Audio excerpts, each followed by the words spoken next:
많은 분들이 재해나 사고 등 위험에 대비해 각종 보험에 가입을 하는데요. 꼬박꼬박 보험금을 냈지만 막상 사고가 나면 여러 가지 까다로운 이유로 청구가 쉽지 않아 보험 분쟁이 비일비재하게 일어나고 있습니다. 네, 그래서 오늘 경제브리핑 시간에는 키움에셋 플래너 정상욱 PB센터장과 함께 똑똑하게 보험금을 청구하는 요령에 대해서 이야기 나눠보도록 하겠습니다. 안녕하십니까? 네, 안녕하십니까? 멀리 가지 않고서도 저만 해도 15년 가까이 이제 자동차 보험을 가입했는데 사고가 한 번도 없었거든요. 네, 그렇습니다. 그렇다면 차 한 대 값을 이제 보험료로 냈다 이렇게 봐야 되는데 네. 사고가 나도 막상 청구를 해도 받지 못한다. 분쟁이 굉장히 많군요. 이유는 어디에 있습니까? 네, 막상 보험은 보험회사에서 만들어 놓은 약관을 토대로 보험 가입 기간 중 보험회사가 보험 계약자로부터 보상을 하는 그 원칙에 따라서 계약이 성립이 되는데요. 그렇다 보니 보험 가입 전 발생한 사고에 대해서 청구를 하거나 가입 당시 과거 병력 사례에 대해서 고지를 해야 되는데 이를 고지하지 않는 경우 보험사에서는 이를 토대로 보험 계약을 해지하는 경우가 많습니다. 또 보험회사는 보험금 청구에 대해 약관의 규정대로 처리를 하게 되어 있는데 약관의 해석상의 문제가 좀 많이 발생하는 것도 현실인데요. 손해보험과 생명보험의 약관은 다소 차이는 있지만 약관상 손해하는 보상과 손해를 보상하는 보험과 그렇지 않은 부분을 정확하게 명시하고 있기 때문에 이 또한 분쟁 요소로 받아들일 수 있습니다. 네. 또한 그 병원에 가서 진단서를 발부받아 보험금을 청구를 하게 되는데 이때 주의하셔야 될 점은 내가 청구한 진단서와 보험회사에서 자문의사가 확인을 통해서 받는 진단서의 내용이 서로 다를 경우 분쟁의 요소로 볼 수 있으니 이 점 유의하셔야 될 것 같습니다. 네, 이런 부분들을 미리 챙겨야 할 것 같은데 일단 또 많은 것 중에 하나가 이제 병원 치료 후에 보험금을 청구하는 일이잖아요. 네네네. 이렇게 청구할 때 어떤 요령이 필요한가요? 네. 비싼 보험료를 내고 보험을 가입했는데 아프거나 다쳐서 제가 병원에 가서 보험금을 청구한다고 생각해 보시죠. 어떻게 해야 할까요?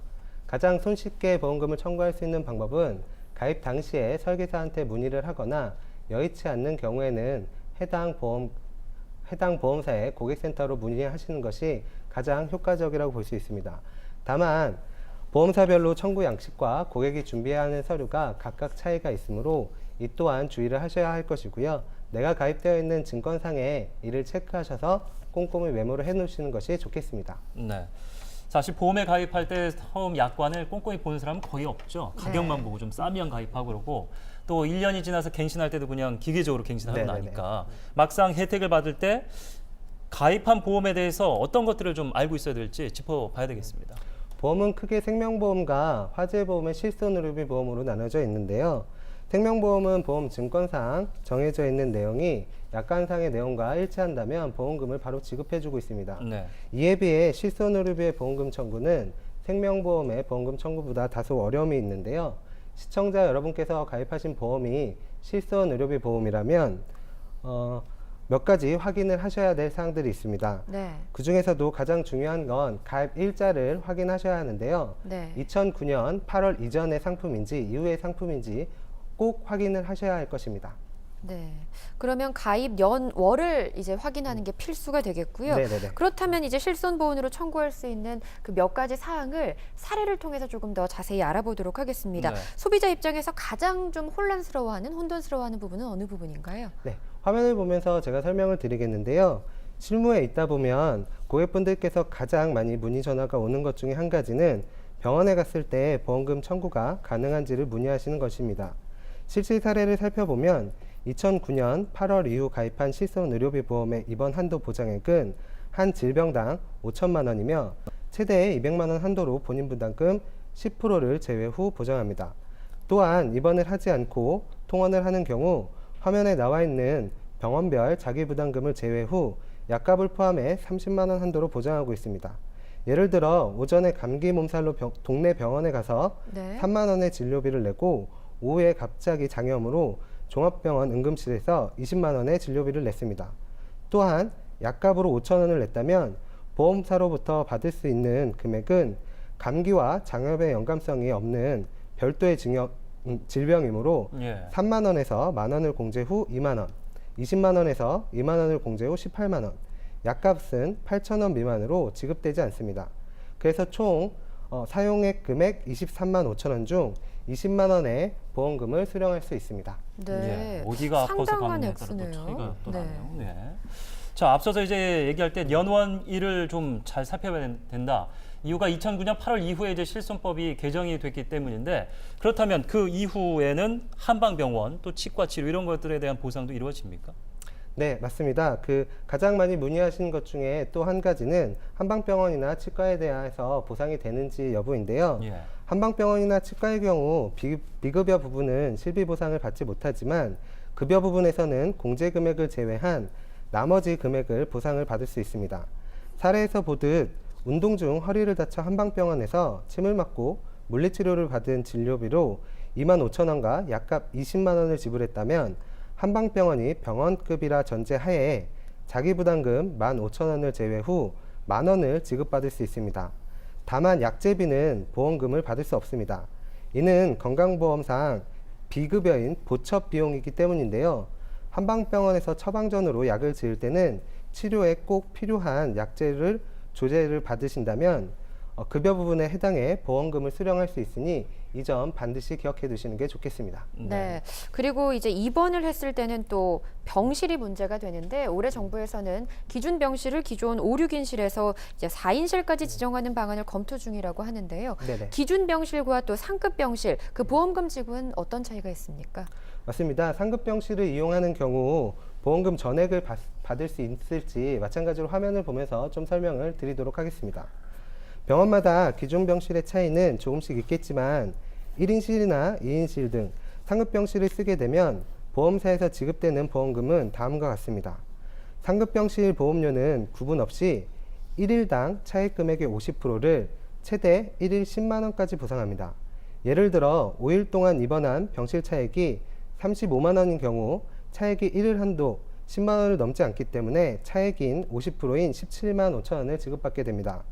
반면 5일 동안 입원한 병실 차액이 120만 원의 경우 차액이 1일 한도 10만 원을 넘기 때문에 차액의 50%인 60만 원을 지급받아야 하지만 최종적으로 제가 지급받을 수 있는 금액은 50만 원이 되겠습니다. 예. 네. 앞서 제가 시작할 때 뭐 농담처럼 자동차 보험금에 대해서 얘기했습니다만은 차 한 대 값을 썼다. 근데 사고가 다행히 안 났기 때문인데 사고가 일어나면 안 되겠습니다만은 그래도 사람 일은 모르기 때문에 네. 사고가 일어났을 경우에 보장 혜택을 좀 잘 받기 위해서는 그 순간에 대처를 좀 잘해야 되죠. 어떤 요령이 있습니까? 운전을 하다 보면 사고가 안 나는 게 좋겠지만 예상치 못한 사고가 발생했을 때 사람이기 때문에 누구나 당황하게 됩니다. 사고가 발생을 하면 CCTV를 가리면서 현장에서 다툼이 있는 경우도 굉장히 많은데요. 일단 사고가 발생하면서 가장 먼저 해야 될 일은 부상자가 있는지를 확인하는 것이 가장 좋겠습니다. 네. 네. 부상자가 있다면 119에 신속하게 신고를 한 후에 후송 조치를 해야 할 것이고 경미한 사고라고 해서 현장에서 이탈을 하게 되면 뺑소니 사고로 접수될 수 있으니까 이 점은 반드시 주의를 하셔야 할 겁니다. 구호 조치가 끝나면 사고 현장의 사진 촬영을 반드시 해 놓으셔야 되고요. 요즘은 핸드폰에 카메라가 다 있으니까 전체적인 사진을 꼭 찍어 두시기 바랍니다. 또한 최근에는 차량에 블랙박스가 많이 장착되어 있어서 분쟁의 요소가 좀 줄어드는 건 사실인데요. 그럼에도 불구하고 아직 미장착된 차량들이 많이 있기 때문에 블랙박스를 장착하시는 것 또한 대처 요령 중에 방법 중 한 가지라고 생각합니다. 네, 대처 요령을 알아봤고 이제 사고가 났으면 사후 처리도 해야 할 겁니다. 일단 사진을 찍어 두고요. 자동차 사고가 나서 보험사 또 피해자와 합의를 할 때 또 네. 주의할 사항들이 있다고요? 자동차 사고가 당시에 났을 때 합의를 할 때도 매우 중요한 일이겠죠. 자동차 보험회사에서는 조기 합의를 유도하는 경우가 굉장히 많이 있습니다. 치료가 끝나지도 않았는데 합의를 유도하는 것은 잘못된 관행이라고도 보여지고요. 제가 피해자라고 했을 때 합의를 해서도 좀 안 될 것이라고 보는데요. 이는 초기 진단 2, 3주의 염자인 경우 그냥 간단하게 합의를 하는 경우가 많은데 사실상 교통사고에 대해서는 향후에 증상들이 나타나는 일들이 굉장히 많기 때문에 꾸준히 통원 치료를 받으시는 것이 좋겠고 필요에 따라선 정밀 검사까지 마친 후에 보험사를 통해서 합의를 해주시는 것이 가장 효과적이라고 볼 수 있습니다. 다만 이런 사건에서 자동차 사고가 났을 때 당사자들끼리 현금에 의해서 합의를 하는 경우도 간혹 발생하게 되는데요. 이 또한 해서는 안 될 점이니까 주의하시기 바라겠습니다. 네.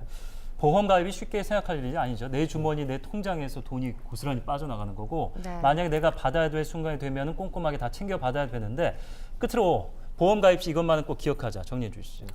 보험 계약자에 대해 보험 계약자는 보험 청약일로부터 15일 이내에 청약 철회를 신청할 수 있습니다. 다만 보험업 개정으로 올해 2014년 7월 15일 이후부터는 보험 증권을 받은 날로부터 15일 이내에 보험 계약 철회를 할 수 있는 제도로 바뀌기 때문에 네. 시간을 조금 더 벌 수 있게 되는데요. 이때 증권 수령 후 자신이 가입한 보험 증권은 다시 한번 꼼꼼히 체크를 해보시는 것이 좋겠고, 마지막으로 금융감독원은 금융민원 감축 방안의 일환으로 분쟁조정위원회에 결정한 내용과 동일한 보험회사가 자체적으로 보험금을 청구하지 않아도 보험금을 찾아서 돌려주도록 하는 방안을 시행하고 있으니 이 점 반드시 기억하시기 바랍니다. 예. 네, 오늘 경제브리핑 시간에는 보험금 청구 요령에 대해서 꼼꼼하게 짚어봤습니다. 오늘 말씀 고맙습니다. 고맙습니다. 네, 감사합니다.